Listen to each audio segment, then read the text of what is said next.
ఆస్ట్రేలియాతో జరుగుతున్న రెండో టెస్టులో టీమిండియా 180 పరుగులకే ఆలౌట్ అయింది.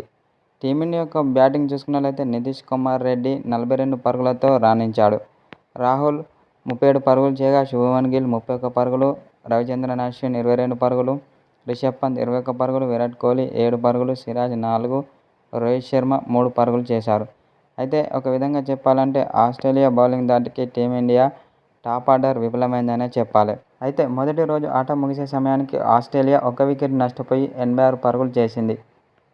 అయితే అనంతరం టీమిండియాపై కీలక వ్యాఖ్యలు చేసిన ఆస్ట్రేలియా కెప్టెన్ పాట్ కమిన్స్, టీమిండియాలో రోహిత్ శర్మ, విరాట్ కోహ్లీ అవుట్ కాకుంటే మాత్రం టీమిండియా భారీ స్కోర్ చేసి ఉండేదని ఆస్ట్రేలియా కెప్టెన్ మ్యాచ్ అనంతరం పేర్కొన్నాడు.